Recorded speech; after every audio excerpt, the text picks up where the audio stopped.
Hello kabeh. Project punika ing tutul karo sampeyan guru markets. Kita miwiti karo data ringkesan kanggo perusahaan. Ayo deleng saben parameter kanthi luwih rinci ing ngisor iki. Yen perlu, sampeyan bisa ngaso video. Kita ngajak sampeyan sinau kabeh indikator organisasi sing diteliti kanthi luwih teliti. Saiki kita bakal nimbang indikator dasar perusahaan saiki America's Gold and Silver Corp, ticker USAS. Review iki digawe nggunakake data saiki wiwit 1 April 2025. Dening klasifikasi guru, markets perusahaan America's Gold and Silver Corp kalebu subkategori.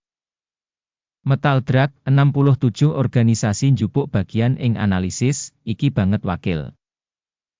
Kita bakal katon ing tabel pesenan ing mburi video iki. Asil saka kanggo perusahaan sing diteliti kaya ing ngisor iki, minus 5,5 saka 10 poin.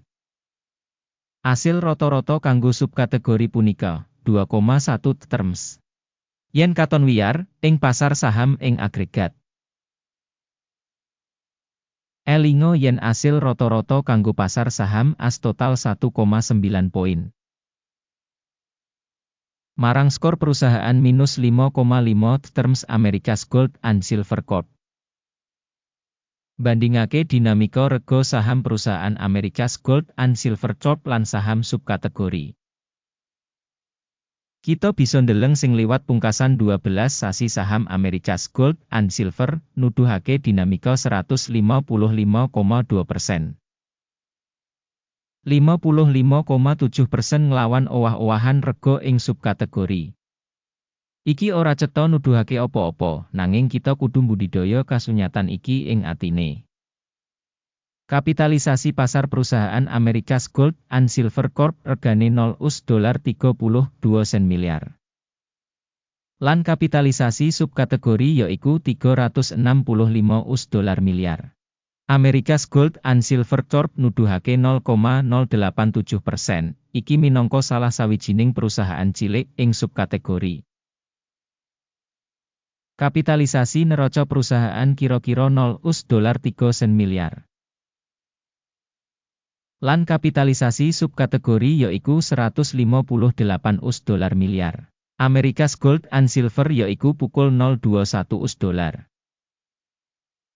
Bandingaken enggo bareng saka pasar lan nilai buku, kita waca ing ngisor iki. Saham dikuasani America's Gold and Silver ing subkategori nalika netepake nilai pasar 0,087%. Kapitalisasi neraca iku pukul 0,21%. Sing 76% kurang saka bagian saka nilai pasar. Taksiran panggabungan organisasi saka pasar lan kapitalisasi neraca saka subkategori, ala, minus 1 titik. Ayahan finansial organisasi analisa jumlah kanggo 0 $1 sen 4 miliar. Utang kanggo buku kapitalisasi akun kanggo 46,7% saka ibu kutha perusahaan. Asil ing utang perusahaan, apik, 1 titik. Keseimbangane rega saham perusahaan kanggo laba yaiku 0. Kanthi rata-rata ing subkategori 30,1, sing luwih elek tinimbang rata-rata ing subkategori. Taksiran rega pasar perusahaan kanggo indikator media WI ing comparison karo organisasi saka subkategori, banget ala, minus 2 terms. Media WI kanggo pungkasan 12 sasi iki minus 46 $, mayuta-yuta. Pangentukan digambaraken kanggo teko 12 sasi ora dingerteni. Kang ala kanggo rega perusahaan. Taksiran pratandha media WI samestine ing comparison karo perusahaan ing subkategori, ala, minus 1 titik. Rasio nilai kanggo revenue perusahaan punika 3,2. Rata-rata subkategori 3,7 iku 14% luwih murah tinimbang rata-rata subkategori. Taksiran nilai bursa saham kanggo revenue dibandingake karo pratandha perusahaan ing subkategori, apik, 0,5 terms. Revenue kanggo pungkasan 12 sasi ana $100 mayuta-yuta. Revenue ramalan kanggo teko 12 sasi ora dingerteni. Iki ala kanggo rega perusahaan. Taksiran pratandha dodolan mangsa ngarep ing comparison karo pratandha ing subkategori ala -1 titik. Wates dodolan -45,4% karo rata-rata ing subkategori 12,4%. Prabdan antarane rata-rata subkategori lan kinerja perusahaan punika 57,8%. Asesmen untung ing comparison karo pratandha perusahaan ing subkategori tolerable -0,5 terms.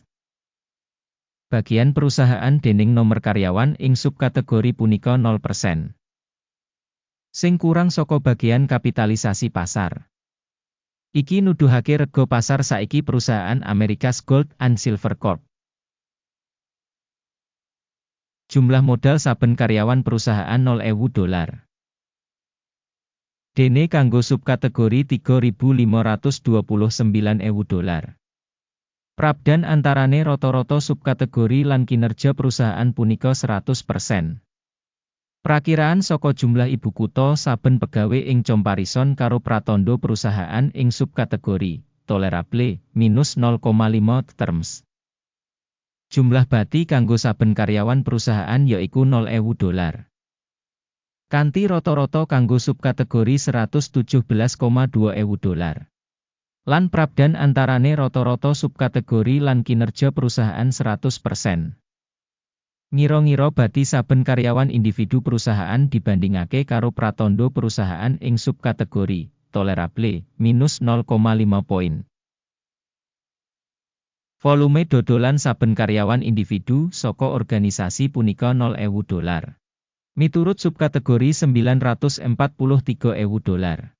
Prabdan antarane rata-rata subkategori lan kinerja perusahaan punika 100%.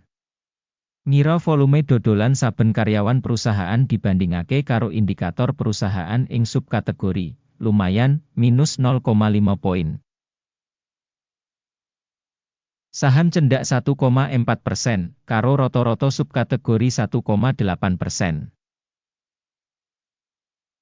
Iki taksiran saka resiko remet singkat.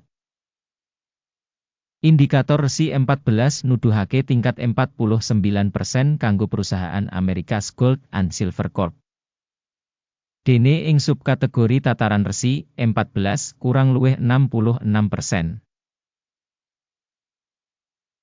Teknis, enggo bareng subkategori kang rego luwih saka perusahaan America's Gold and Silver Corp. Volume dagang saiki yaiku pukul 0.52. Prakiraan rega konsensus kanggo saham perusahaan ora dingerteni. Dinamika perkiraan saiki lan ramalan konsensus ora dingerteni. Ayo menyang meja pesenan, kasedhiya kanggo sampeyan, link ing komentar pinet.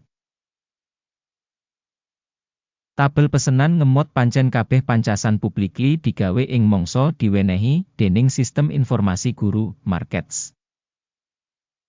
Akses menyang meja pesenan pancen free lan buka, link ing komentar pinet. Adhedhasar analisis saham America's Gold and Silver. Sistem informasi guru, markets kaputusan wis digawe. Bisa didol kanggo pukul 0.53 US.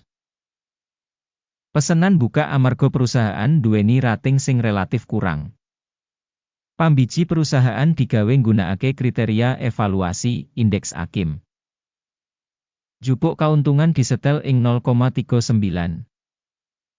Mandeg mundut disetel ing 0,67. Yen pesenan ora ditutup kanthi jupuk bati utawa mandeg mundut. Ing kasus iki, pesenan didandani kanthi mandiri adhedhasar asil dagang tanggal 01 Mei 2025. Utawa ing dina kerja pungkasan sadurunge tanggal kasebut.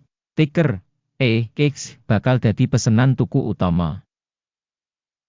Video ing urutan utama wis diterbitake ing saluran. Nalika nutup salah siji pesenan utama utawa wawas. Pesenan liyane ditutup kanthi otomatis. Matur nuwun kanthi sanget kanggo masyarakat kanggo nonton video iki lan nggunakake sistem informasi saka Guru Markets.